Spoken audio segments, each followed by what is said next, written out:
Assalamualaikum warahmatullahi wabarakatuh. Bismillahirrahmanirrahim.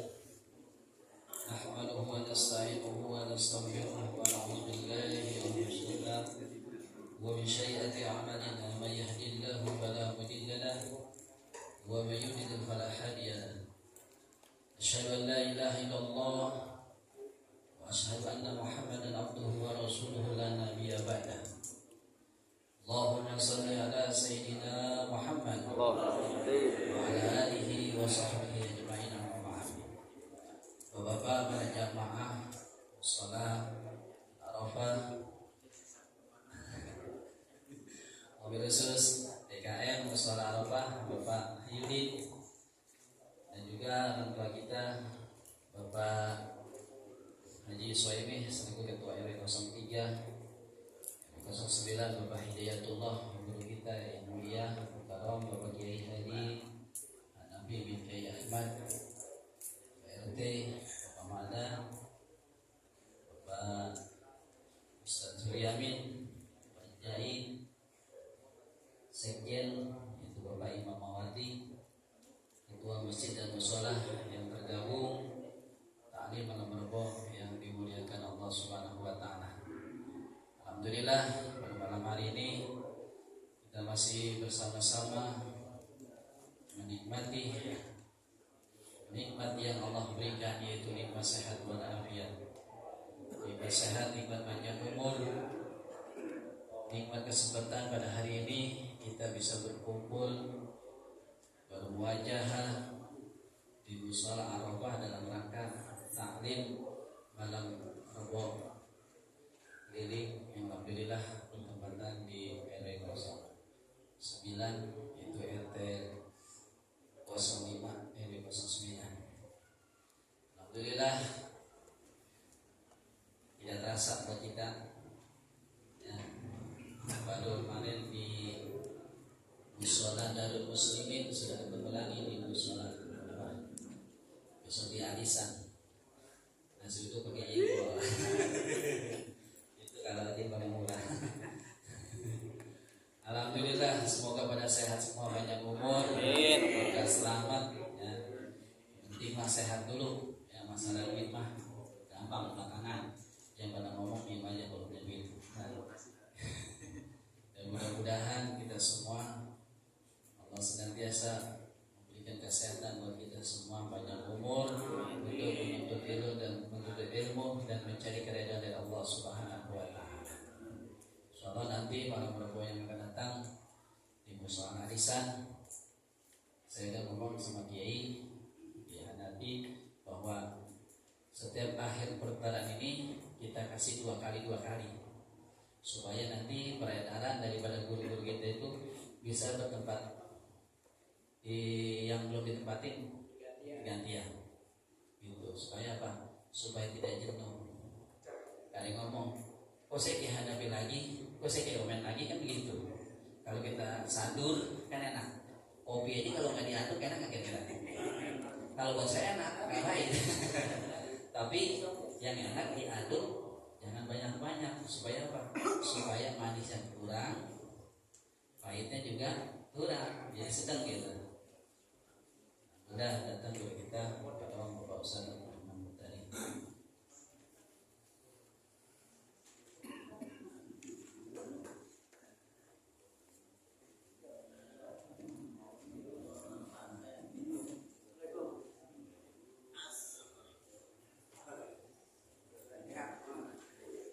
Ini kan pengajian kita, tiap pengajian ditayangin di YouTube. Nanti di subscribe apa namanya ya? Ya banyak subscribe ya, pokoknya mau terserah. Iya, biar dapat nilainya kali aja kan. Kalau banyak yang like, banyak yang setuju, banyak yang suka kan. Amin. Iya, kali aja dapat 15 juta sampai 20 juta bisa bagi dua manfaatnya. Ya jalan-jalan. Iya, betul apa juga ya. Ya mudah-mudahan ya berobok berjalan lancar, tidak ada hambatan. Ya kalau masalah tur mah nanti November ya, udah dibicarakan, yang udah lunas sudah ada, yang baru separuh ada, yang baru panjang ada. Mohon Rasanya kalau yang mau ikut secepatnya daftar aja dulu ya gitu. Dan kagak daftar, nanti kalau kagak dapat daftar kira berangkat orang yang kurang bingung lagi kita. Ya bisa sih mobil kecil, ya sedan 2 biji ya. Nah, daftar aja. Baru kurang lebih 15 orang yang daftar. Kurang 30 banyak kurang ya. Jadi ruangan yang penting begini, kita persiapan jadi untuk bila masih udah booking, udah datang aja. Bila sudah booking, mobil saya udah booking, mobil mah gampang mobil. Tinggal setujunya aja. Tanggal sekian ini udah masuk bulan September besok. Oktober, November, naik lagi setahun 12. Tapi tetap insya Allah kita kalau memang pesertanya kurang nanti penutupan aja udah sekalian. Tapi ya kalau udah nanggung banyak diambil lagi ya kan, jadi buat pajarin hotel. Kalau diambil lagi terus saya bayar lagi kayak tahun depan gitu.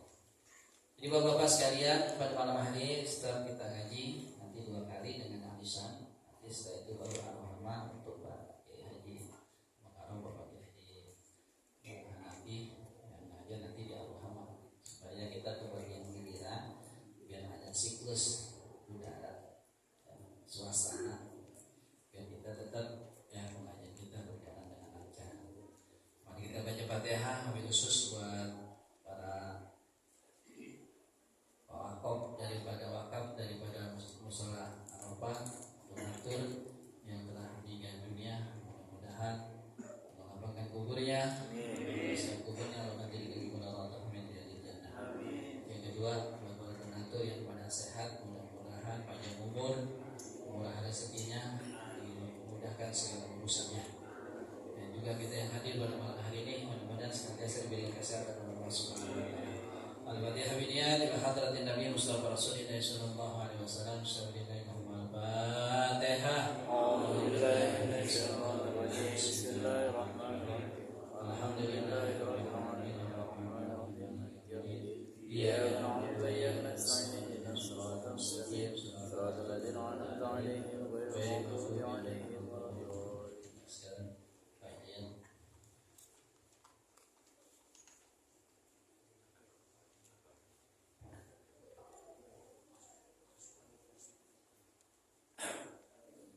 Assalamualaikum warahmatullahi wabarakatuh. Allahumma salli wa sallim wa barik alaihi wa ala alihi.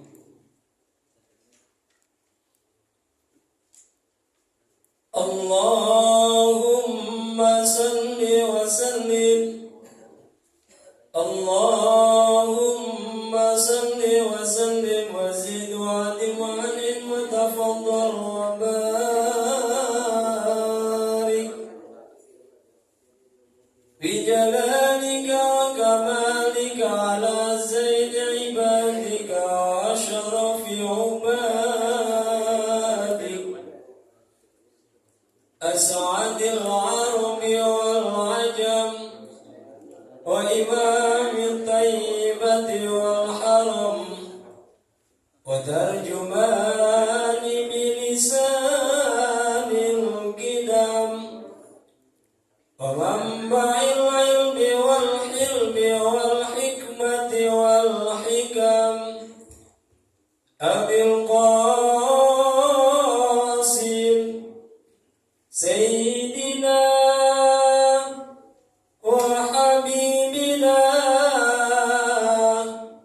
وشفيعنا ومولانا محمد زده شرفا يا رب زده شرفا يا رب زده شرفا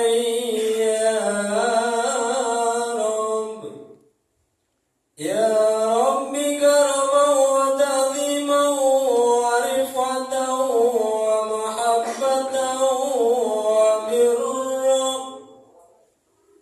وسلم ورضي الله تبارك وتعالى عن ذوي الفحر العلي والقدر الجلي ساداتنا وأئمتنا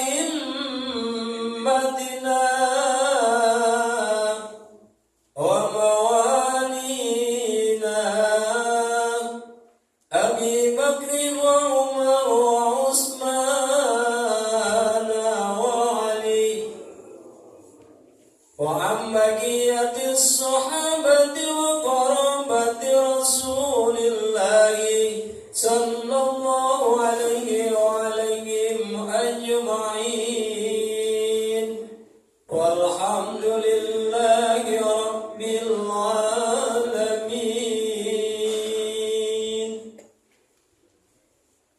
Assalamualaikum warahmatullahi wabarakatuh.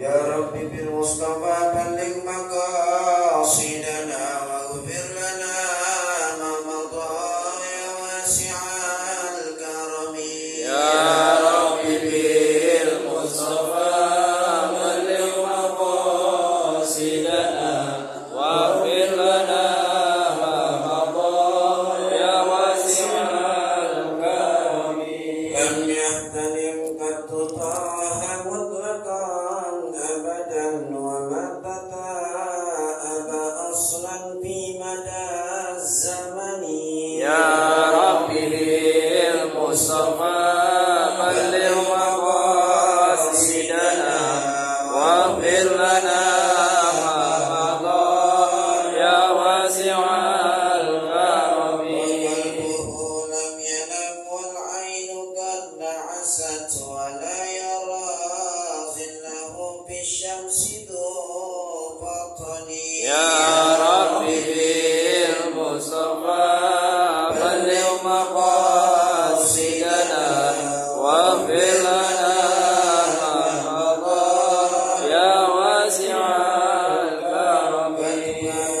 قد علتا قوما إذا جلسوا عند الولادة صف يا ذا بمختتم. Ya Rabbi bil Mustafa balligh maqasidana waghfir lana ma madha ya wasi'al بالخصائص فاحفظها تكن آمنا من شر نار وسرق ومن محن. Ya Rabbi bil Mustafa balligh maqasidana waghfir lana ma madha ya wasi'al karami. اللهم Salli wa sallim wa barik alayhi wa ala alihi. محمد صلى الله عليه وسلم وعلى آله وصحبه أزواجه وذرياته وأهل بيته وأنصاره وصحبه ثم إلى أرواح الأولياء والشهداء والصالحين والأئمة المجتهدين والعلماء العاملين ومشايخنا في الدين خصوصا من سيدنا المهاجر والله أحمد بن عيسى وسيدنا أستاذ الأعظم الفقيه المقدم محمد بن علي البعلوي وسيدنا الحبيب عبد الرحمن السقاف وشيخ عمر المهدار الحبيب بكر السكران وقطب الملاء شمس السموات الحبيب عبد الله بن أبي بكر عيدروس وقطب الأنفاس والنفاس الحبيب عمر بن عبد الرحمن العطاس وشيخ علي بن عبد الله البارس وقطب الإرشاد وغوث العباد والبلاد الحبيب عبد الله بن علوي الحداد وقطب الرباني بن عبد القادر الجيلاني وشيخ الحسن الشاذلي والحبيب أبي بكر بن محمد السقاف بسيك وجميع أهل الدرك دستوركم يا أهل الدرك ويا أهل الباطن ويا أهل النور ويا أهل النوبة بسر الفاتحة. أعوذ بالله من الشيطان الرجيم. بسم الله الرحمن الرحيم. الحمد لله رب العالمين الرحمن الرحيم مالك يوم الدين. إياك نعبد وإياك نستعين اهدنا الصراط المستقيم صراط الذين أنعمت عليهم غير المغضوب عليهم ولا الضالين. الفاتحة خصوصا الشيخ الإمام إبراهيم البيت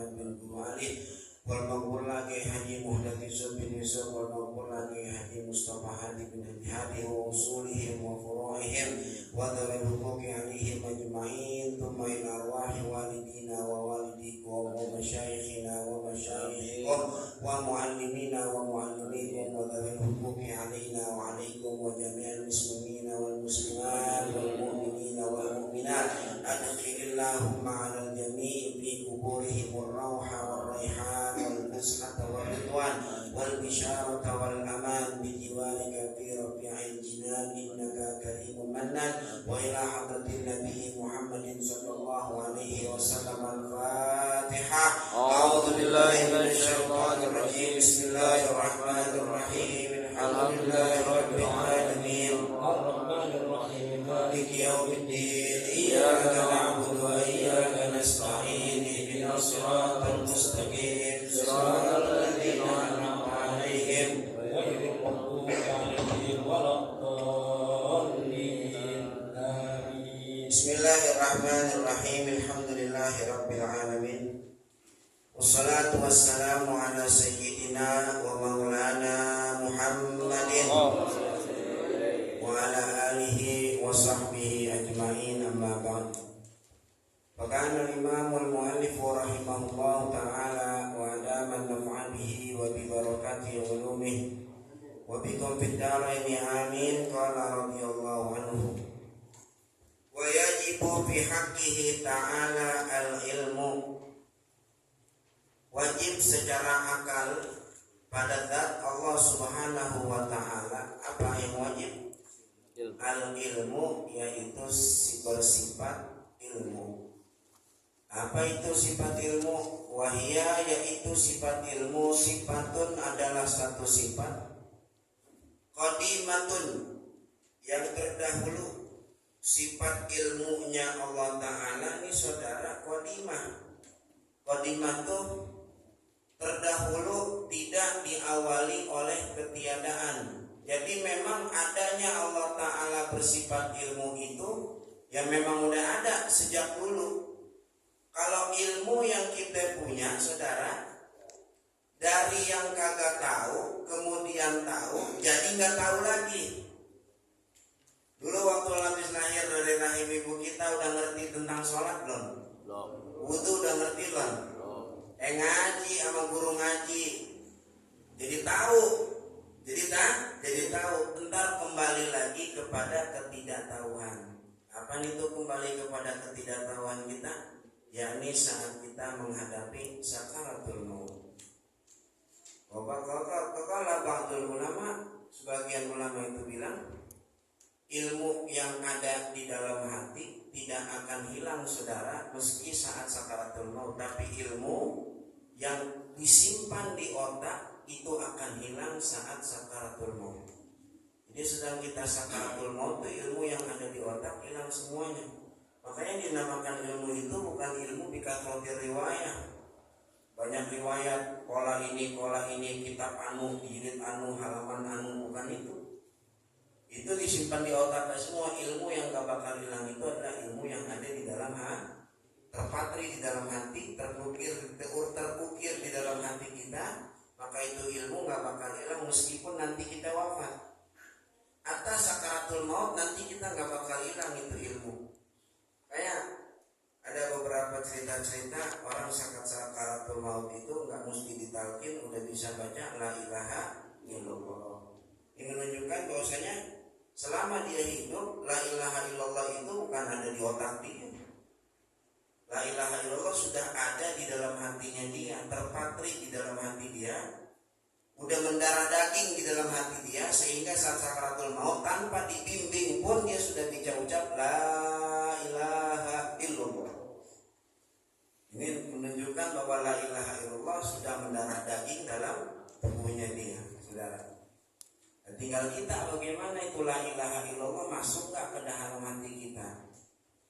Apa la ilaha illallah masih ada di otak kita doang? Apa Allahu Akbar itu ucapan yang kita teriakan ada di dalam otak kita doang? Atau Allahu Akbar itu masuk ke dalam hati kita? Kalau itu masuk ke dalam hati kita, itulah yang disebut dengan ilmu, saudara. Jadi ilmu itu yang ada di dalam hati. Sebab yang ada di otak akan hilang semuanya. Ini dari kata qodimatun dulu nih. Ini belum yang lain nih, qodimatun dulu. Jadi ilmunya Allah Ta'ala, dulu Allah berilmu, sekarang Allah berilmu, sampai kapan Allah berilmu. Beda dengan ilmunya kita sebagai makhluk. Makhluk dulu nggak ada ilmu, sekarang belajar ada ilmunya, kemudian nanti balik lagi nggak ada ilmu. Jangan ilmu, cucunya aja nggak ingat. Kalau udah tua-tua kan begitu ya, kadang-kadang ya, saudara ya. Cucunya nggak ingat, ya sama cucu kagak ingat, saudara. Banyak begitu ya, sama cucu ingat, sama tetangga, ini siapa ya tuh. Ada sama anaknya malah kagak ingat. Anaknya, anak sendiri bisa kagak ingat. Lah, gimana? Anaknya nggak ada dalam hati kali itu dia. Tapi saudara, sama wiridan kagak lupa. Orang tua zaman dulu mah, kalau ngaji sama kiai, ngajinya ngaji matan jurumiyah, al-kalamu walabzul murakkabul mufidu bil wad'i. Ama anak lupa, tapi di tes jurumiyah nggak lupa, ingat al-kalamu walabzul. Lah, kan aneh namanya. Ama ilmu nggak lupa, ama anak lupa, berarti itu ilmu di hati, anaknya nggak di hati, saudara. Bisa lupa. Almarhumlah Abu Haji Abdurrahman Nawawi, di satu waktu saya punya injil, saya punya kakek. Tuh kadang-kadang kalau kita datang, nanya tuh dia, beliau, nanya, ini siapa? Lah kan kita cucu. Loh kan nama cucu sendiri kagak ingat. Tapi sama Anbiya, wala Muhammadun huwa abdu maliki Ahmadu rabbillaha khairu maliki musalliyan ala nabiyil mustafa wa alihil mustakmilina syarafa warim. Dalilnya mubtada mana? Dirofakan dengan amil maknawi ibtida. Rafahu mubtada bil ibtida kata karatul khabar bil mubtada. Ama cucu lupa, ama Albiah kagak lupa. Tuh orang tua zaman dulu tuh. Ini kan menunjukkan saudara bahwa ada ilmu yang dilupa sama dia udah tua, ada ilmu yang gak dilupa sama dia, saudara. Sama cucu lupa, tapi sama sholat kagak lupa. Jam 11 siang belum masuk Johor, dia udah sembahyang 4 rakaat. Ada nggak begitu? Ada nggak? Berarti sholat udah di hati dia tuh. Kata kita, ya pikun nih aki-aki. Jangan lihat pikunnya, lihat dia itu punya apa? Punya keistiqomahan sholat. Jam 11 belum masuk dia udah sembahyang. Lah kita jam 2 udah masuk sholat kagak sembahyang. Iya, gitu ya. Oh iya, tuh saudara. Jadi ilmunya makhluk dari nggak ada kemudian ada kembali kepada dia. Tapi ilmunya Allah qadimah. Apa tadi qadimah? Terdahulu. Dulu Allah berilmu, sekarang Allah berilmu, dan sampai kapanpun Allah Ta'ala tetap berilmu. Qaimatun bidzatihi ta'ala, yang tetap pada zat Allah Subhanahu wa Ta'ala.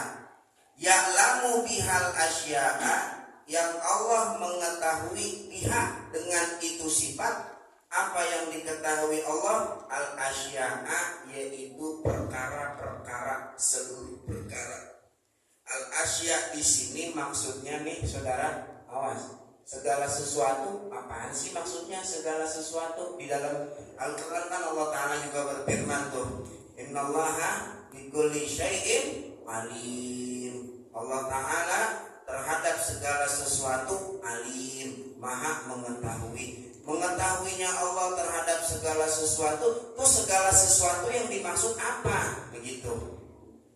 Segala sesuatu yang dimaksud di dalam sifat ilmu di sini ada 3. Al-asya, di dalam sifat ilm ada 3. Yang pertama al-wajibat, yaitu perkara-perkara yang wajib. Artinya Allah mengetahui perkara-perkara yang wajib. Contoh perkara yang wajib, zat Allah Ta'ala itu perkara wajib. Mustahil zat Allah Ta'ala nggak ada, mustahil. Maka Allah mengetahui dengan ilmunya akan zatnya dia sendiri. Allah tahu.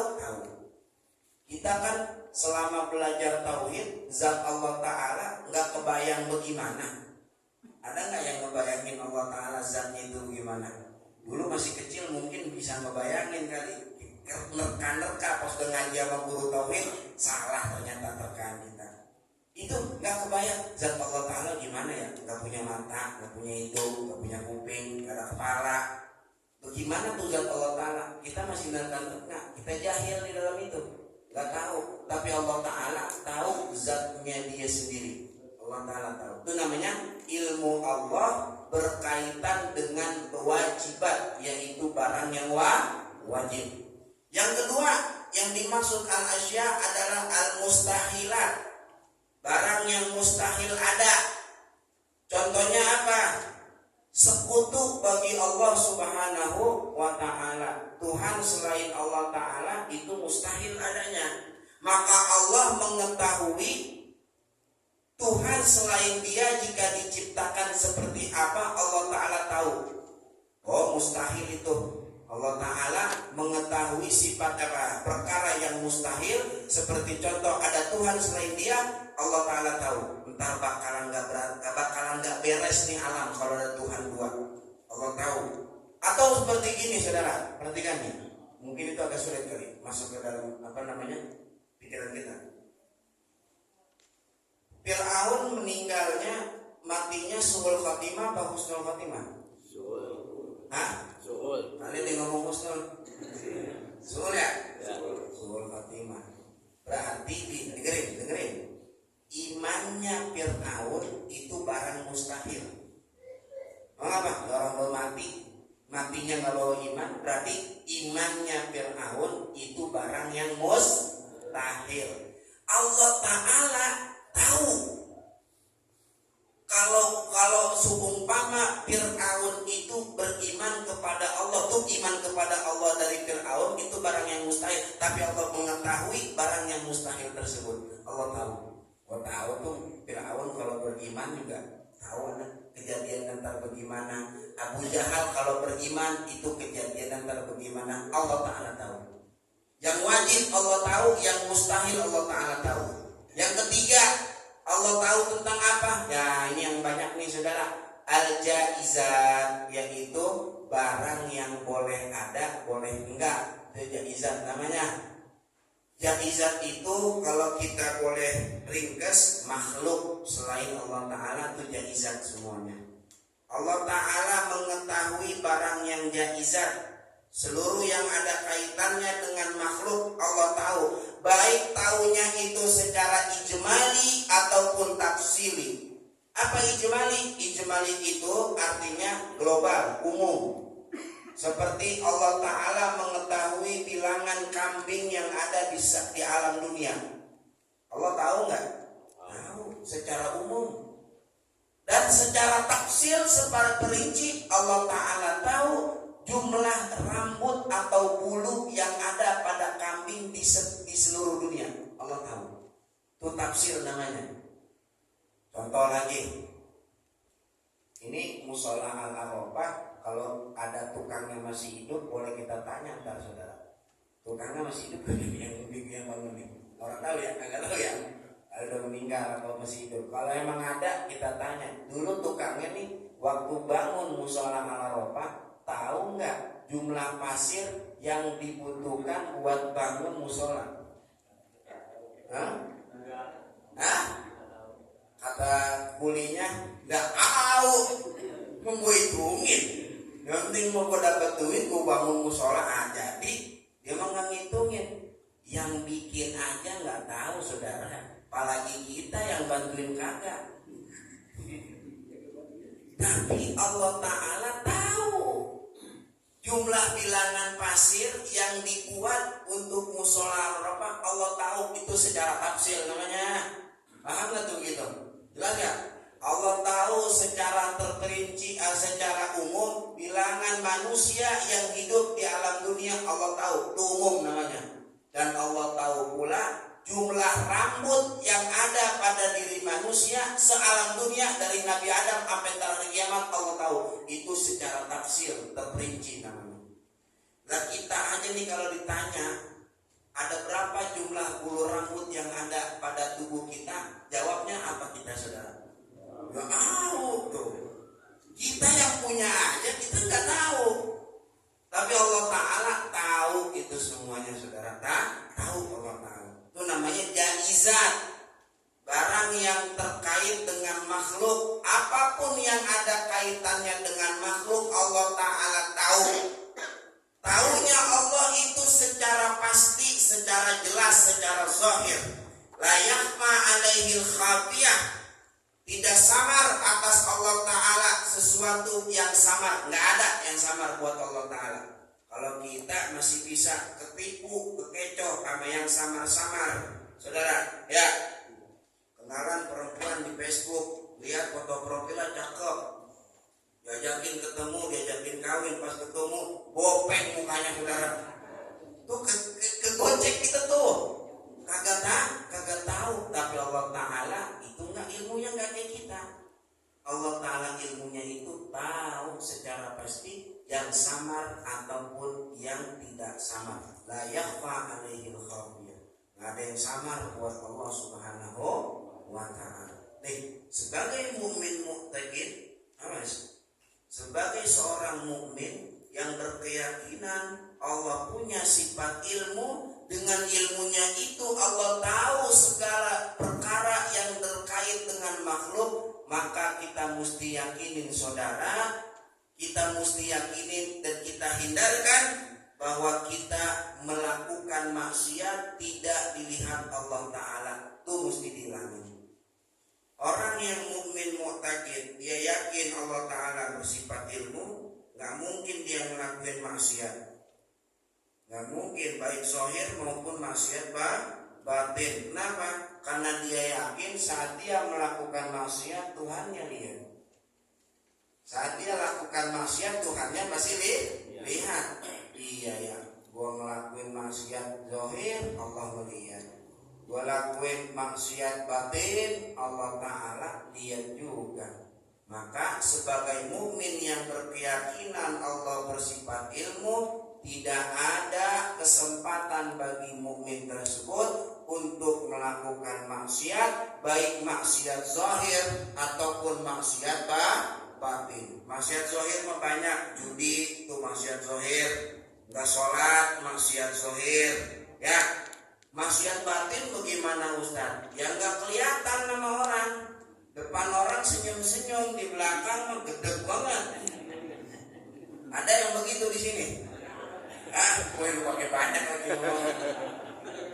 Ada, saudara. Itu maksiat, namanya maksiat batin, dengki sama orang lain, ya. Gak ikhlas ngerjain ibadah, riya, sum'ah, ujub, takabur, itu maksiat batin. Maka orang yang beriman, Allah Ta'ala punya sifat ilmu, dia pasti yakin Allah tahu isi hatinya dia. Aneh kalau begini, Allah tahu gak ya? Tahu. Kalau aneh gede sama orang, Allah tahu gak ya? Tahu. Gak ada yang sama buat Allah Ta'ala. Bahkan Allah Ta'ala tahu sebelum hati kita pengen ngelakuin apa, Allah tahu duluan. Apa yang terlintas di hati kita, Allah Ta'ala udah tahu. Tahu. Jelas semuanya buat Allah Subhanahu wa Ta'ala. Maka kata Habib Kusnandom, kalau dalam kitab Sifat 20, sebagai mukmin mu'taqid, tidak boleh bagi seorang mukmin itu ada kesempatan untuk melakukan maksiat, sebab Tuhan yang Maha mengetahui terhadap tindak tanduknya, perilakunya, baik yang zahir maupun yang batin. Hangat kira-kira gitu. Jelas? Ini maksud saya nih, biar sekalian dari ngaji tauhid larinya ke tasawuf di situ tuh. Jadi praktek dari paham teori sifat ilmu kita praktekin ke kehidupan sehari-hari kita, bahwa jangan ngelakuin maksiat baik yang zahir maupun yang batin. Kok larinya ke sono? Iya, sebab kita berkeyakinan Allah punya sifat ilmu, maka kita tidak ada kesempatan untuk melakukan maksiat baik yang zahir maupun yang batin. Paham nih kira-kira gini, paham ya? Oleh sebab itu, awas, perhatikan. Ini penerapan yang pertama, muncul rasa takut ya sama Allah Ta'ala ya dalam melakukan maksiat, dia takut. Ini yang pertama. Ntar yang kedua minggu depan di alisan. Jadi biar dibagi-bagi, biar nggak kelamaan maksud saya. Perhatikan dulu nih sampai sini. Di dalam Al-Quran Allah Ta'ala berfirman, innama yakhshallaha min ibadihi al-ulama'u. Sungguh hanya saja yang takut kepada Allah daripada hamba-hambanya yaitu hanya ulama.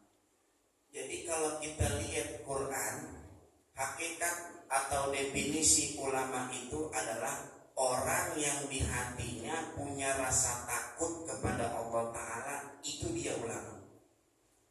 Gak mungkin orang punya rasa takut kalau dia gak ada ilmu. Gak mungkin, mustahil saudara. Dia gak bisa tahu takutnya itu bagaimana kalau dia gak ada ilmu. Maka kudu ada ilmu dulu, baru ilmunya itu yang nuntun dia untuk merasakan rasa takut kepada Allah Ta'ala. Itu namanya ulama. Walaupun tampilannya tukang beling. Tukang beling ngaji mulu, di hatinya dia dapat ilmu, ditaruh hati. Ilmunya membuat dia merasakan rasa takut kepada Allah Ta'ala. Saudara, ini dia yang dinamakan ulama. Walau penampilannya orang lain itu menghinakan dia, ya tukang beling doang.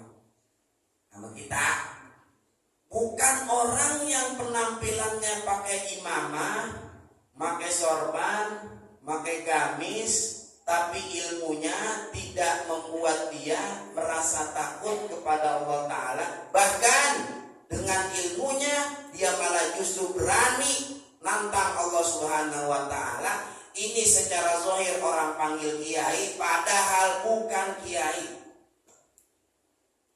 Kenapa? Karena ilmunya enggak muncul rasa takut kepada Allah Subhanahu wa Ta'ala. Kata Imam Al-Haddad di dalam kitab Nasha'ih Diniyah, beliau nukil satu buah hadis Nabi, man izdada ilman wa lam yazdad hudan lam yazdad minallahi illa buhdan.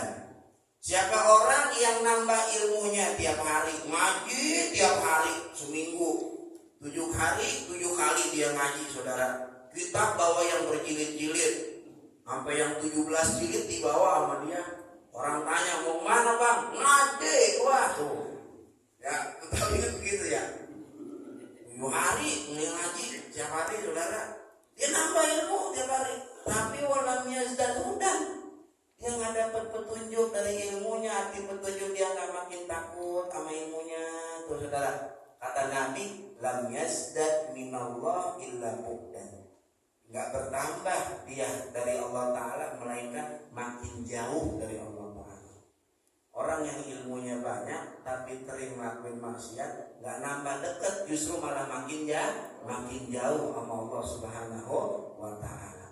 Maka ilmu yang kita cari di pengajian malam Rebo atau di masing-masing musola ada gurunya masing-masing, kita renungin saudara di malam hari ini. Renungin dah di hati kita dah. Itu ilmu yang kita cari dari dulu muda sampai kini hari, itu ilmu bawa kita menuju takut Allah Ta'ala apa enggak kira-kira? Gak usah dijawab, kalau dijawab dah ketahuan. Hah? Iya ya, aku ngaji 20 tahun. Sampai sama Kiai Mudas gue sempet ngaji, sama Ki Al-Maghfurlah Ki Ahmad bin Guru Ali gue ngaji, sama Ki Abdul Rahman juga gue ngaji, sama Ki Mustafa juga gue ngaji juga. Itu ilmu yang gue pada dapetin, kira-kira itu munculin rasa takut gak ya? Gue masih sering maksiat baik ini tuh. Itu ilmu belum jadi, belum beseter. Ibaratnya kalau umpama cincin bacan mah belum ada RP itu, ya belum jadi. Lah kan kalau udah ada seternya kan jadi tuh cincin jadi duit, ya saudara, jadi rupiah. Ilmu juga begitu, belum jadi ilmu itu saudara, belum ya. Coba dah kita renungin dah, iya ya. Cuman diri ini pengennya dipanggil ustaz aja, diri ini pengennya dipanggil kiai aja. Padahal ilmu yang kita pakai nggak munculin rasa takut sama Allah Ta'ala. Ya, aku jadi malu dah kalau begitu. Tuh, Jadi malu, jadi takut sama Allah Ta'ala tuh. Ini dari sini nih, dari sifat ilim di sini nih, saudara. Jadi yang namanya ulama itu orang yang dengan ilmunya dia takut sama Allah Ta'ala. Walau penampilannya bukan penampilan ulama. Kan tadi saya bilang, walaupun tukang beling, walaupun dagang cilok di depan MI situ, ya, tapi hatinya ada takut sama Allah Ta'ala. Dia ulama sesungguhnya. Dia ulama sesungguhnya. Paham nih saudara-saudara? Paham nggak sampai sini kira-kira? Ya, yang duduk di depan belum tentu ulama, yang duduk di belakang belum tentu orang awam. Jadi kita sekarang jadi tahu, jadi nilai orang nggak cuma dari penampilan doang. Belum tentu semuanya, tapi jangan dibacain habis itu. Ini mah ilmu buat diri kita, jangan buat bacain orang. Ntar kita bacain, tuh yang pada duduk depan belum tentu ulama semua tuh. Jangan, ntar jadi susah jadinya. Ini ilmu buat kita, ini mah buat kita. Ini yang ilmu-ilmu begini nih jangan buat bacain orang. Akhirnya orang dibacain sama dia. Ntar ada yang beneran kiai, saudara, kata dia belum tentu kiai itu dia. Padahal emang bener kiai. Ya, ada yang compang camping kata dia ini dia ulama. Padahal emang bukan ulama tuh. Ini mah buat diri kita, bukan buat bacain orang lain akhirnya. Terakhir ada kiai yang benar-benar kiai di mana dia kata bukan kiai itu. Salah. Ini buat kita, bukan buat bacain orang ilmu ini. Paham gak nih? Ini jangan ditelan mentah-mentah nih. Akhirnya besok pada begitu semua yang repot kiai ya. Repot akhirnya. Dan orang jadi kagak ada yang tahu sih jadinya sama ulama. Gara-gara Ustaz Abdurrahman ngomong di Eropa begitu tuh. Ini salah paham. Ini buat kita, bukan buat nilai orang, bukan buat bacain orang. Jadi kita mani saudara, jangan sibuk ngurusin penampilan. Tuh maksudnya sibuk urusin aja tuh ilmu yang kita dapat dari guru kita, bikin kita takut nggak sama Allah. Tuh, itu aja buat diri kita nih saudara. Jangan sibuk sama penampilan. Jangan kepengen dipanggil dah. Mau pakai gamis pokoknya, merek Haramain, nyari dicondet, ya. Padahal mah diskon itu, lagi diskon. Ya, apa namanya sorban yang merek yang ada gambar dombanya tuh, apa namanya? Apa sih namanya? Kasmir, sorban kasmir, peci nggak cukup, bawanya kudu pakai imamah. Berapa tingkat? 11 tingkat kayak pengumuman. Bakol, gitu, ya. Pakai jubah. Sini buku wirid kan. Bawa buku wirid, bawa doang dibaca mah kagak. Bawa doang kan gaya namanya juga. Ya, gaya. Siwak bawa doang kagak dipakai. Bawa doang. Cincin Yaman yang warna putih. Pakai begitu. Itu gaya orang duduk paling depan saudara. Biar dipanggil kiai. Ilmu mah enggak ada. Namanya orang sibuk penampilan, hati nggak ditata sama dia. Lah kita mau udah biarin pakai sarung mangga, koko kamu udah banyak bolongnya karena kena rokok gitu. Nah, pensi bulat yang beli di majelis gitu. Begitu aja kita mah. Tapi hati kita punya takut sama Allah. Itu aja kita mah tuh. Di situ aja tuh. Jangan ngurusin penampilan. Ya penampilan yang cakep-cakepnya dikit ya hari Jumat dah. Mau sholat Jumat pakai gamis, itu aja. Ya, pakai peci niatin pakai imamah.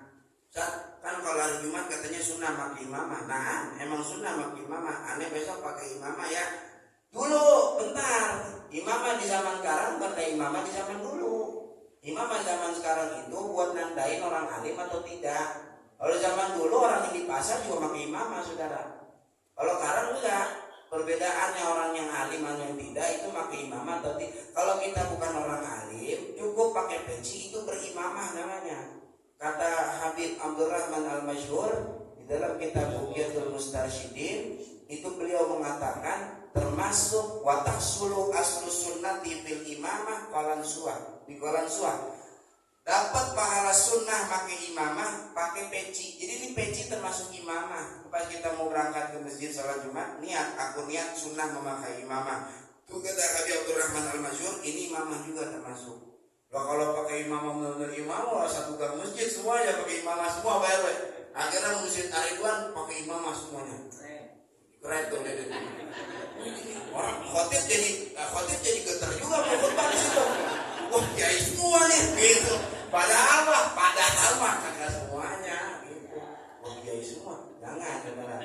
Kalau kata Imam Qurdi dalam Tanwirul Qulub tuh haram hukumnya selain orang alim memakai imamah, haram. Nah, karena akan nipu orang. Nipu orang. Jadi orang tertipu, pikir dia mah yai gitu, duduk depan pakai imamah. Akhirnya kelar acara dia samperin, yai mengundang ceramah buat maulid. Asik juga nih gue diundang ke ceramah maulid. Pas udah datang ke sana acara maulid, tahu ngomong apaan, tahu dia omongan yai. Ketepu orang jadinya ketepu. Ya udah kita main biasa-biasa aja dah. Penampilan mah ya kita urusin juga biar gak dekil banget depan orang maksudnya. Tapi yang perlu kita perhatikan lebih prioritaskan adalah hati kita, biar ilmu yang kita dapat dari guru-guru sama Kiai Hanafi sama guru-guru kita yang di masjid-masjid lain, masing-masing masjid itu kita jadiin sebagai wasilah agar kita makin takut sama Allah Subhanahu wa ta'ala. Paham nggak nih kira-kira bagaimana? Jelas ya? Saudara, dikit. Kalau kita, saudara kenal namanya Wan Syahan nggak? Ya. Wan Syahan ya. Nah, katanya kan beliau kan kasyaf. Ya. Ada teman ngajakin, ayo kita ketemu Wan Syahan. Gitu. Kita begini nih, takut gua. Kamu nggak takut? Ngeri dibacain. Gua mah banyak dosa, takut dibacain. Tuh, ada nggak begitu kira-kira? Ada ya? Kalau ama makhluk aja, makhluk tuh saudara, Wan Syahan kan makhluk. Ama saudara aja, kita takut kalau dia tahu isi hati kita. Bagaimana Allah yang kalau kita maksiat, Allah yang tahu tuh, maksud saya. Loh kok Allah Ta'ala malah gak takut sama wali malah takut? Padahal kan ala inna awliya Allah la khaufun alaihim wa lahum yahzanun. Allah para wali Allah Ta'ala itu tidak ada takut kepada manusia, dia takutnya sama Allah Ta'ala doang. Wali aja takutnya sama Allah, lah kita takutnya malah sama wali, bukan sama Tuhannya wali. Tuh. Ada kan begitu saudara? Hah? Ada. Takut gua kalau ngomong gitu-gitu ngeri dibacain gua. Ada sekarang saudara, ada Habib masih muda, umur 29 tahun. Seumuran sama saya. Ada di Semarang. Namanya Habib Haidar. Segap namanya. Si muda, beliau ini ada yang bilang katanya yang yang nerima wilayah atau waliannya Habib Abu Bakar bin Muhammad Segaf Gresik. Kutubnya Habib Abu Bakar itu beliau yang kenal karena dari mudanya udah kuat mikul wilayah kutubnya. Terus saya punya teman waktu Haul Solo tahun lalu, dia datang ke Haul Solo, dia mampir ke Semarang. Itu teman saya mau salaman nggak dikasih, dia nggak mau. Kira ditanya teman saya, kenapa Beb kok saya nggak salaman, nggak mau sama teman-teman saya mau semua. Katanya Habib ngomong gini, aneh nggak mau ente sebab bapak ente torekotnya torekot Syadiliyah dan anak torekot Syadiliyah. Kalau Syadiliyah salaman sama Syadiliyah nggak mau lepas. Padahal teman aneh nggak ngomong bapaknya torekot Syadiliyah. Tahu saudara? Tahu belum ngomong itu makhluk itu wali ya saudara. Bagaimana sekarang Allah Ta'ala yang mintain dia? Kalau sama wali kita takut, masa sama Allah kita gak takut? Paham gak nih kira-kira?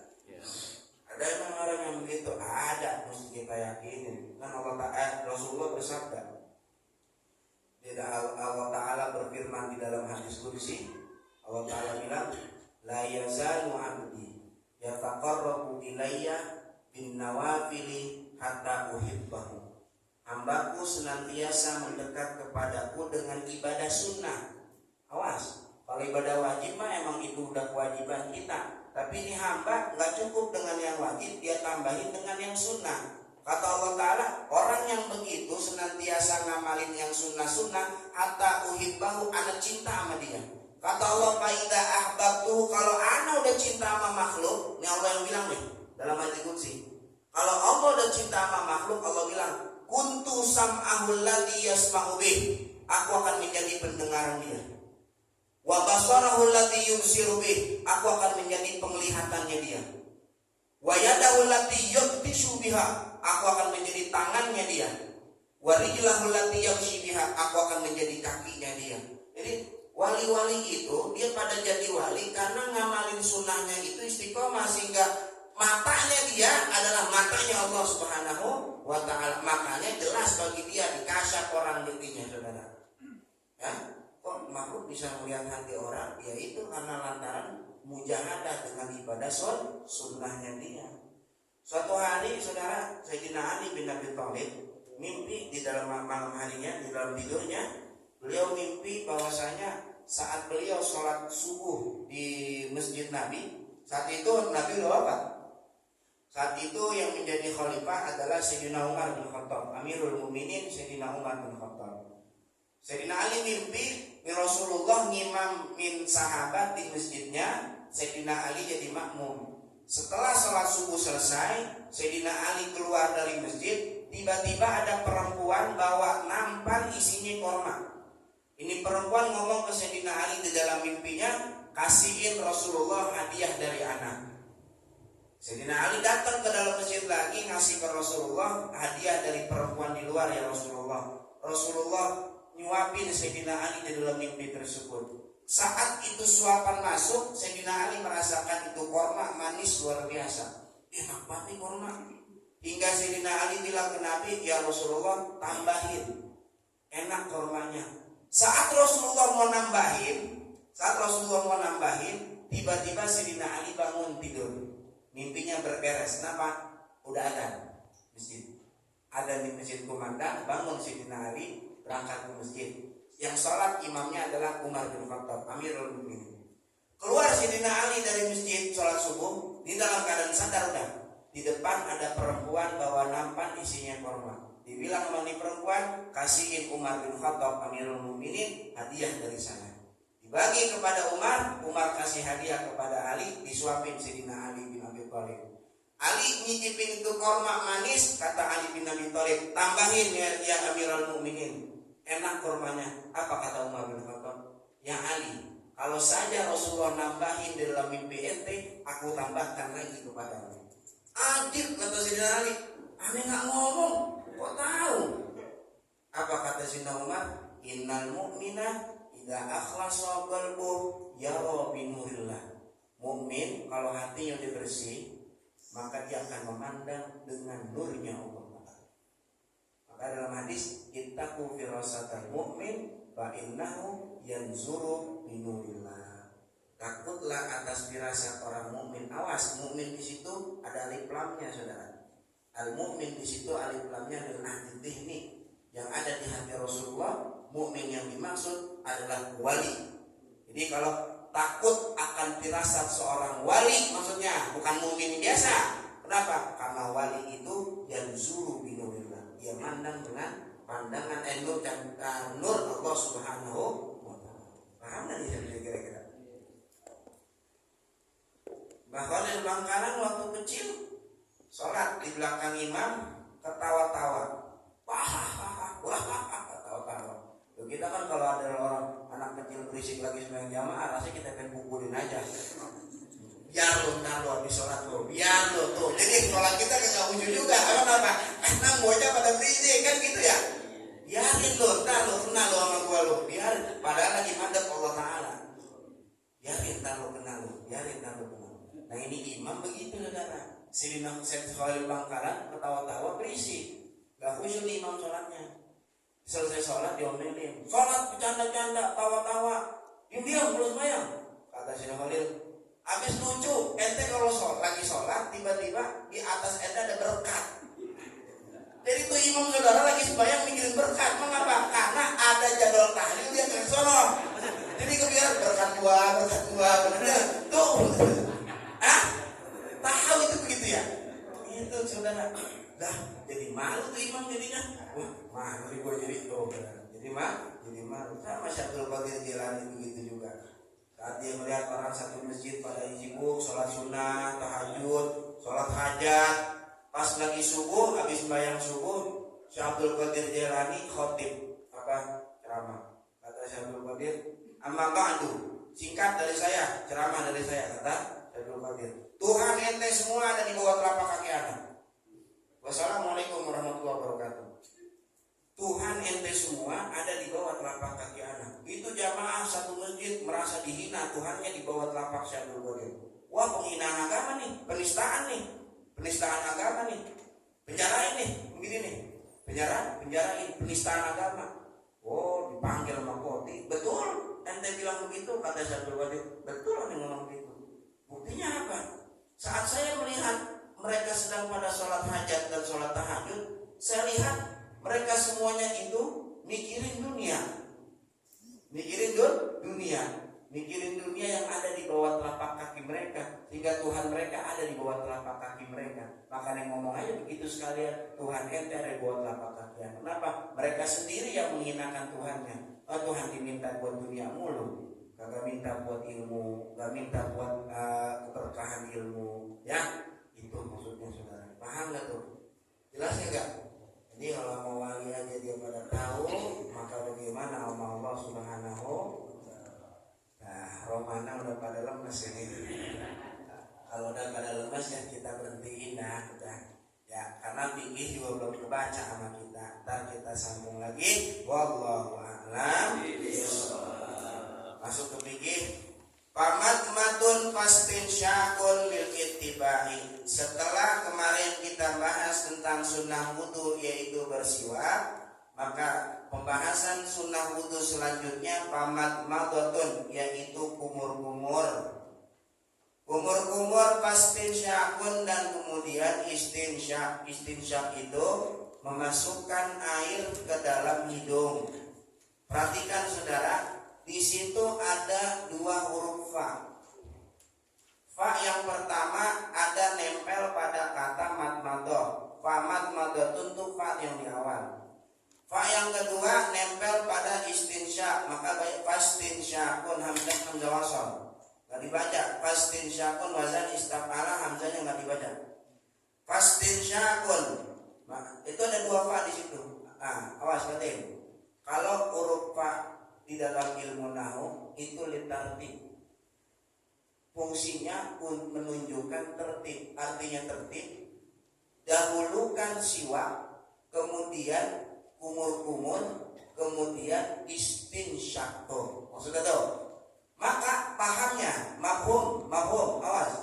Mafhumnya kalau ada orang istinsyak dulu baru kumur-kumur, maka yang dia dapati hanya sunnah istinsyak, kumur-kumur nggak dapat gitu. Kenapa kau kumur-kumur nggak dapat? Karena tidak tertib. Paham nggak tuh?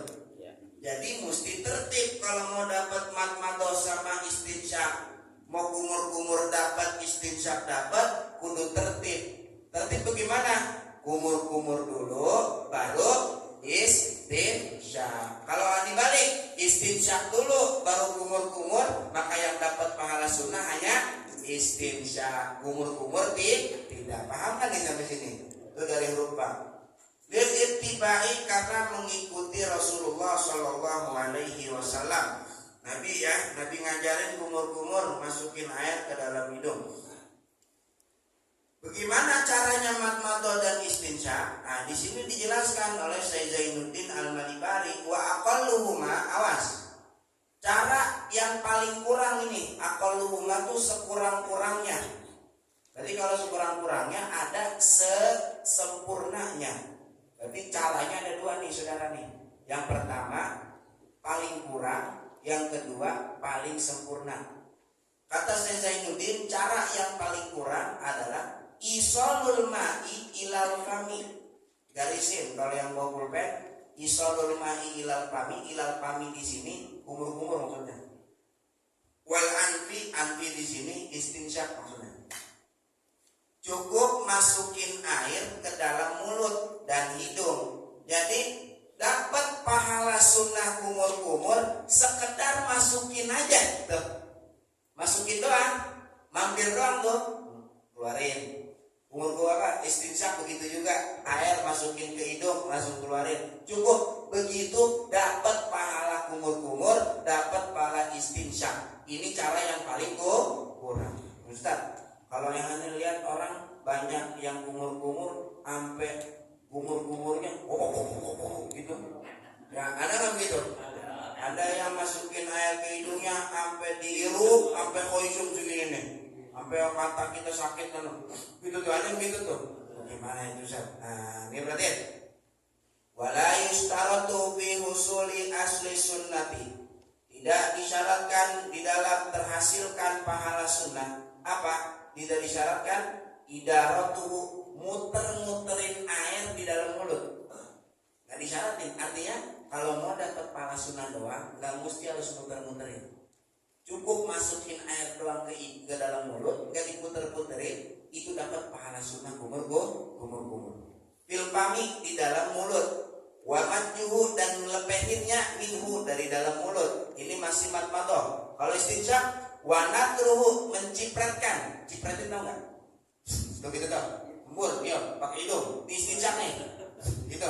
Nggak mesti disyaratkan mau dapat pahala sunnah itu nggak mesti kudu diputer-puterin ya. Kalau di istinsyak kudu dilepehin begitu sampai dihirup begitu, nggak mesti. Cukup air masuk ke mulut, air masuk ke hidung, dapat pahala sunnah kumur-kumur dan istinsyak. Tapi ingat nih saudara, ini akol. Apa akol tadi artinya?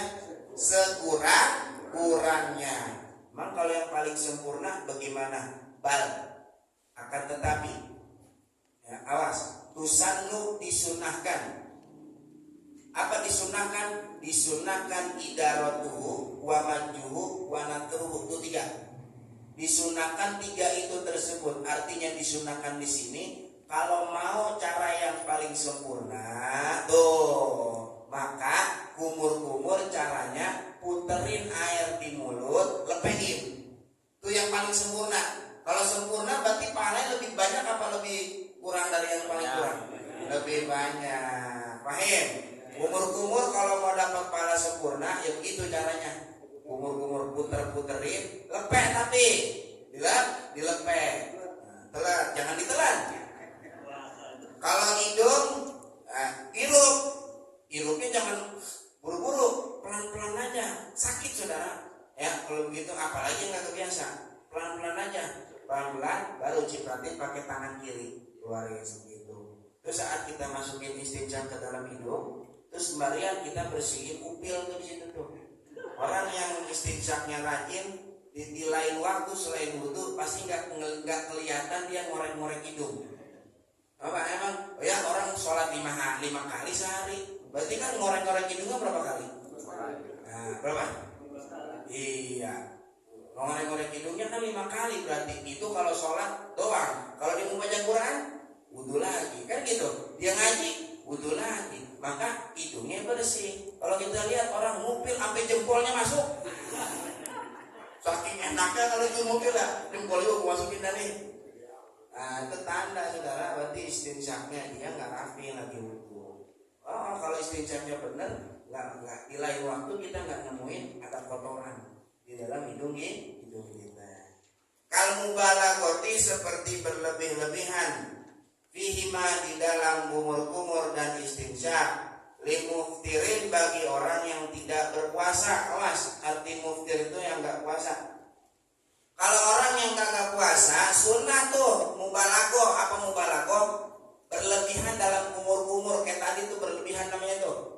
Ya, sampai diputer-puterin tuh air dalam mulut, lepehin, masukin air ke hidung, dicepratin. Itu namanya berlebih-lebih. Tapi buat siapa? Buat orang yang gak puasa. Kalau buat orang yang puasa, makruh hukumnya. Kalau kita puasa mau kumur-kumur juga, cukup pakai yang akol aja, yang paling kurang. Gimana caranya? Cukup masukin air ke mulut dan masukin air ke hidung. Lah kalau mubalaghah itu dalam puasa disunahkan juga, khawatirnya nelen 3 ngeluarin 2. Asik nih disunahin umur 3 keluarin tuh. Nah itu satu kemana? Ketelan Ustaz, nggak sengaja. Nah, batal gitu kan ya. Lama masukin air ke hidung pun begitu. Jadi kalau buat orang puasa hukumnya makruh mubalaghah. Apa mubalaghah tadi? Berlebihan dalam kumur-kumur. Berarti gimana kalau kita lagi puasa Ramadan atau puasa sunnah? Cukup kumur-kumurnya masukin air ke mulut, ke hidung, cukup, gak usah pakai berlebihan. Tapi buat orang yang kagak puasa lebih bagus lagi mubalaghah kayak tadi, gitu ya. Wa yusannu jam'uhuma, disunnahkan mengumpulkan keduanya. Maksudnya tuh barengin madmadah dan istinsyak. Barengin, jangan dipisah. Ini namanya cara wasol. Caranya disambung, bukan cara pasol. Emang ulama berbeda pendapat. Ada yang bilang lebih bagus wasol, ada yang bilang pasol lebih bagus. Pasol itu dipisah. Maksud dipisah begini nih saudara nih. Kumur-kumur 3 kali, habis itu istinsyak 3 kali. Itu namanya pasol, dipisah. Ada yang bilang enggak, yang bagus itu yujma'u, dikumpulin. Nah, dikumpulin. Jadi dicampur, madmadah istinsyak, madmadah istinsyak, madmadah istinsyak. Gimana caranya? Nih perhatikan. Bitalati ghurabin, dengan 3 kali cidukan. 3 kali cidukan. Ya tamat madu, seorang itu berkumur-kumur, tumayastansyiku, kemudian dia beristinsyak, min kulli minha, dari tiap-tiap cidukan, minha balik ke ghurab. Maksudnya gimana? Nih perhatikan saudara. Nih, kita ngambil air. Satu cidukan nih namanya nih. Kumur-kumur dulu, keluar. Ini masih jangan dihabisin, sisain. Buat mana? Buat hidung. Tuh, keluarin. Ambil lagi cidukan kedua. Kumur-kumur, sisain, buat. Masukin air ke hidung. Berapa tuh dah? 2. Masukin apa? Ambil lagi. 3 kali cidukan. Kumur-kumur, buat. Masukin air ke hidung. Paham? Ini cara yang paling utama. Namanya al-jam'u bainahuma. Dikumpulin dua-duanya dalam satu cidukan. Paham gak tuh? Ya walhasil sih intinya mau bagaimana dah, yang penting kumur-kumur sama istinsyak dah. Ya, tapi kan kita nggak mau begitu-gitu aja. Ibadah kita nggak ngalamin peningkatan. Ya orang kalau kagak naik kelas 3 tahun kan malu sama teman-temannya saudara. Umur berapa bang? Umur 17 tahun. Lah 17 tahun masih kelas 3 SMP. Ya kan ngomongnya kan kagak enak. Gua kagak naik 3 tahun kan enak ya. Lah masa ibadah kita mau begitu juga kagak naik kelas. Ya naik kelas dah, minimal naik kelas. Itu tadi caranya. Paham gak tuh? Ada ningkatin. Dah, dikit lagi nih. Wa mashu kulli ra'sin, sunnah selanjutnya ngusap seluruh kepala. Kalau yang wajib kan kemarin sebagian aja cukup. Sunnahnya seluruh kepala kita usap. Kenapa? Satu alasannya lil ittiba, karena ngikutin Nabi. Karena Nabi kebanyakan wudunya itu mengusap kepala seluruhnya. Wa khurujan min khilafi Malikin wa Ahmada, dan keluar dari perbedaan pendapat Imam Malik dan Imam Ahmad ibn Hambal. Awas perhatiin. Dalam mazhab Imam Malik dan Imam Ahmad bin Hambal, dalam berwudu itu wajib kepala dibasuh seluruhnya. Wajib.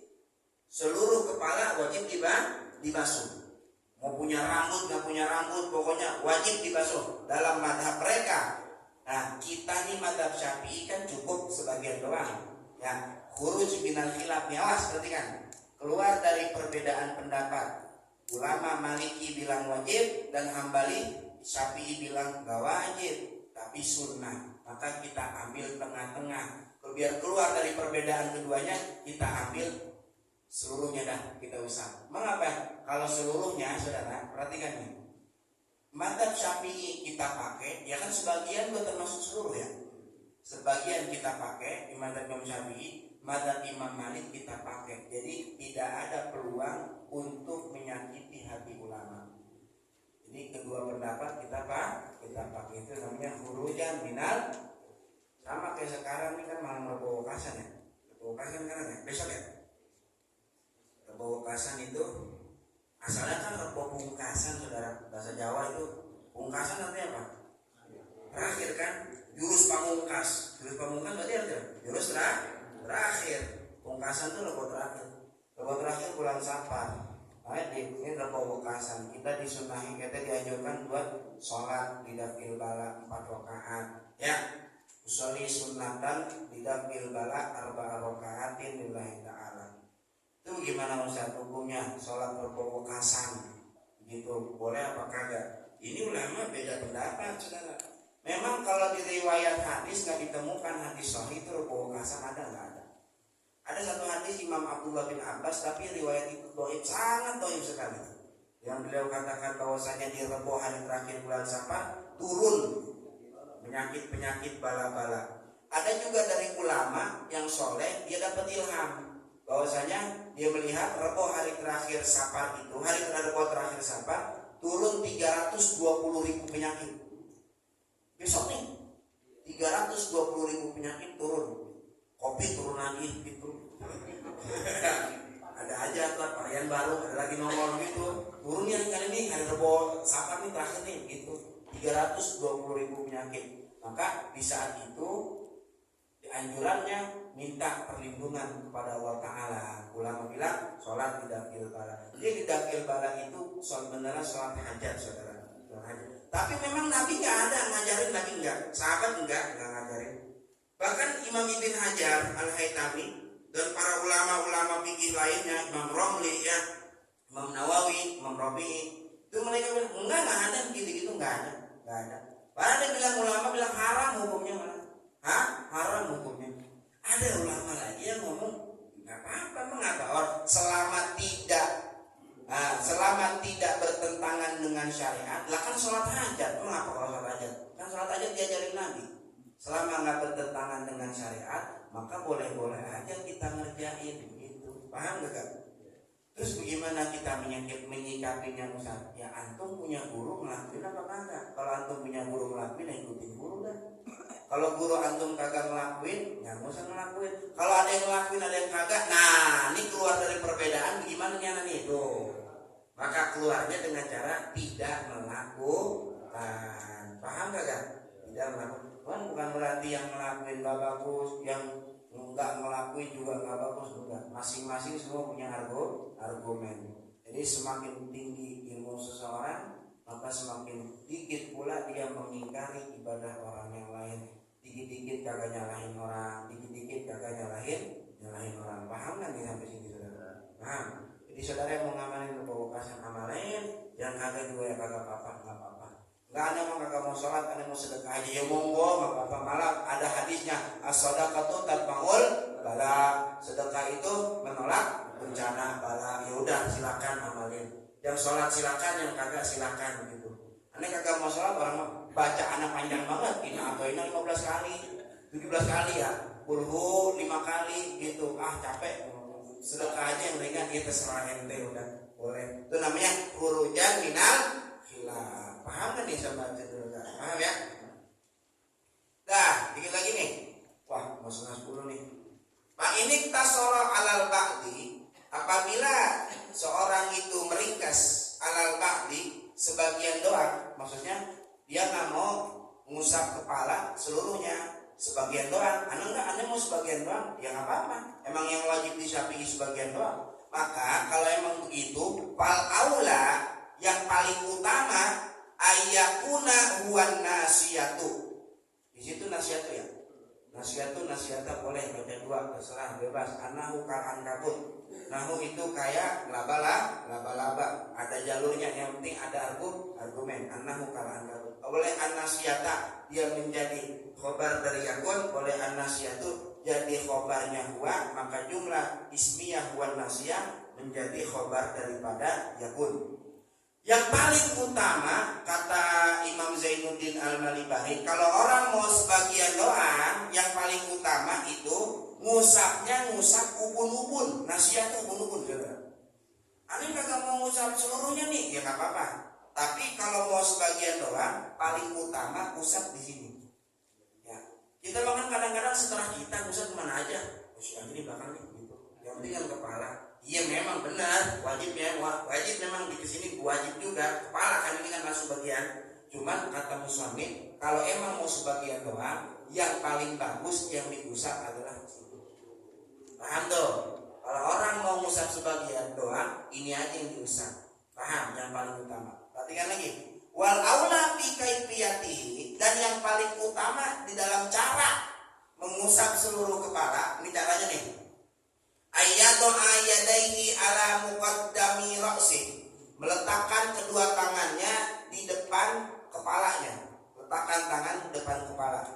Walsikon musabbahatahu bil ukhra, nempelin kedua telunjuknya dengan telunjuk yang lainnya. Begini nih saudara, kalau punya tangan masing-masing coba dah begitu dah.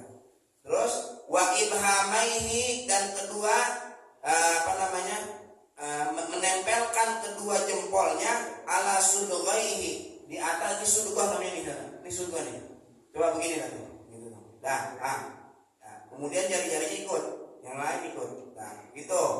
Tsumma yadhhaba, kemudian pergi bihima dengan dua telunjuk, ma'abaqiyati asabihi, dengan sisa-sisa jarinya, ghairil ibhamaini, kecuali dua jempol, likofahu, menuju ke tengkok. Berarti begini nih.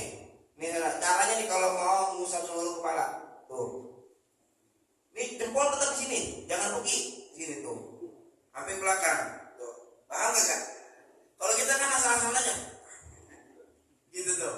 Jadi ya dapat juga para sunnah, cuman kaifiat sunnahnya nggak dapat gitu. Kaifiat sunnahnya nggak dapat. Terus tumayaruddahuma, kemudian balikin itu telunjuk kedua telunjuk ilal mabda'i, ke tempat permulaan, ke depan.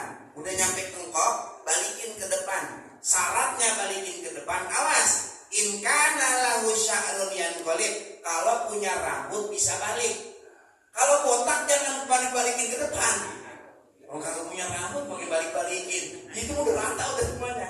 Kalau rambutnya panjang tuh saudara ya, maka balikin ke depan. Ini kan rambut bisa balik tuh.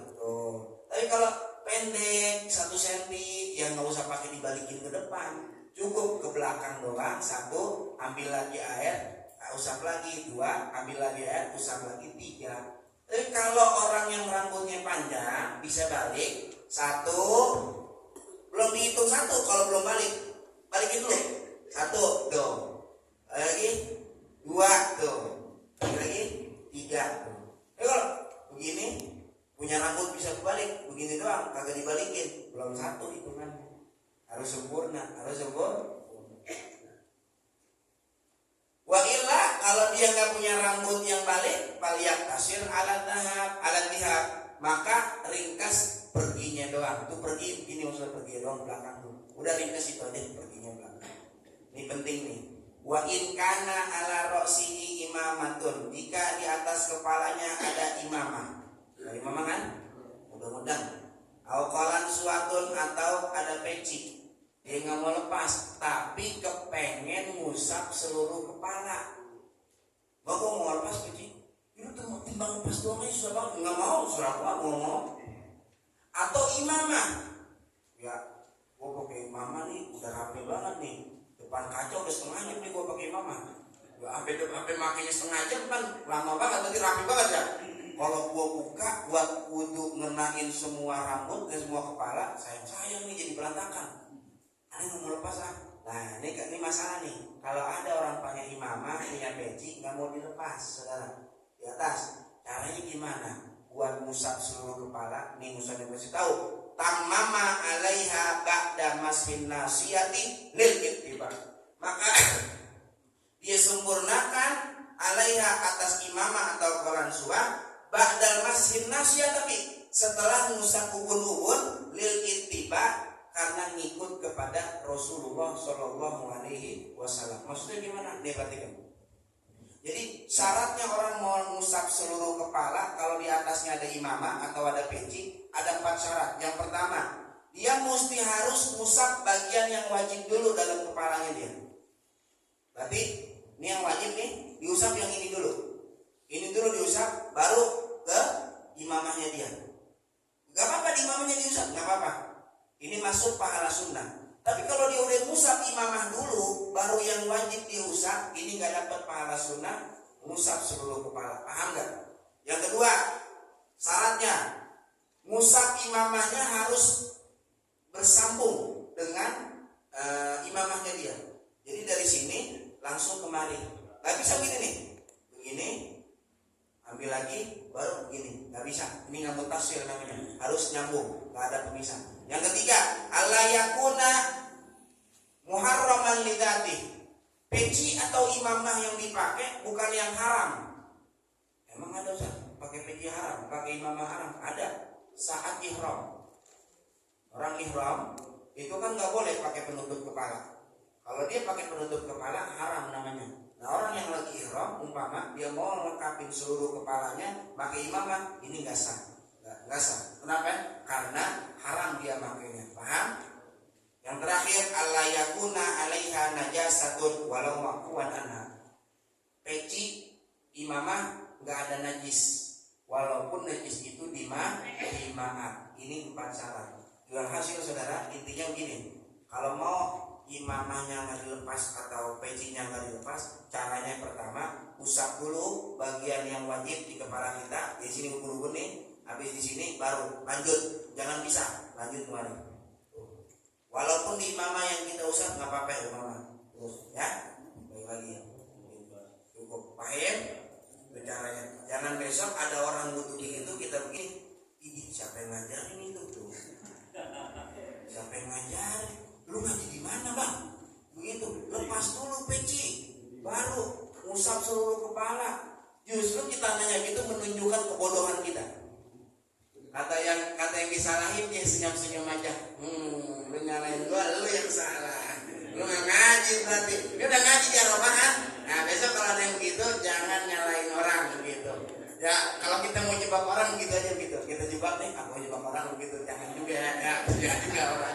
Wallahu a'lam Bismillah. Ala bidzikrillah tatmainnul qulub. La ilaha illallah Muhammadur Rasulullah. La ilaha illallah Muhammadur Rasulullah. La ilaha illallah Muhammadur Rasulullah.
الذين أنعمت عليهم غير المغضوب عليهم ولا الضالين Amangiyah Nabi kan sama tuh ya, wiridannya begitu tadi Allah 25 kali ya bacanya ya. Saya lupa tadi bilangin, saat menyebut nama Allah Ta'ala di hati kita, sebut hajat kita sama Allah Ta'ala. Minta saudara sama Allah Ta'ala, sebut hajat kita. Jadi lisan ngomong manggil Allah Ta'ala, hati kita minta sama Allah Ta'ala. Allah, Allah, Allah. Lisan manggil, hati minta. Minta di situ saudara. Makanya biar pada khusyuk pas lagi zikir itu, ya Allah, jangan buru-buru. Allah, Allah, Allah itu terpanggil Allah Ta'ala. Ya, itu tak buat minggu depan dan seterusnya bagi Hanafi pun sama. Ya, minta saat mengucap Allah, manggil Allah Ta'ala. Ya bagusnya sih tapi cepet Allahnya gitu, biar ada lama dikit. Ya. Ya Rabbana tarafna bi annana tarafna wa annana asrafna ala laqad asrafna fatum alaina tauba tafsir kulli auba wa astur ala awqati wa amini rawati wa birri walidina rabbi wa mauludina wa ali wal ikhwani wa sairil hilani wa kulli di mahabba ajirati asaba wal muslimina ajma'in rabbi asma fadla wajuda manna la bikisabi minna bil mustafa rasuli nuhla min kulli sulli salla wa sallam rabbi alaihi adal habbi wa alihi wa sahbihi idadatan tisahbi walhamdulillahi bil bad'i wal tana'i.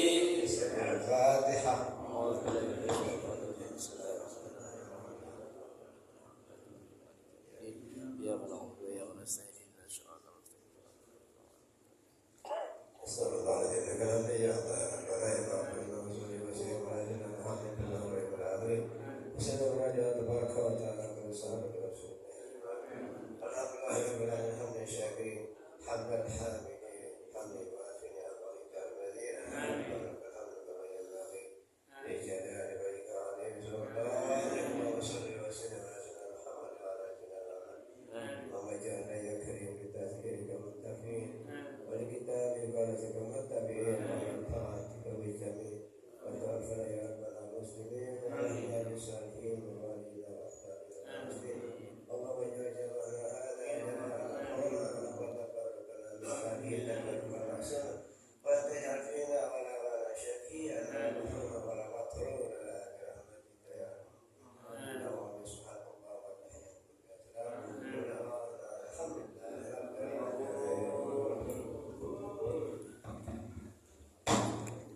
Terima kasih kepada kita yang dapat sampaikan.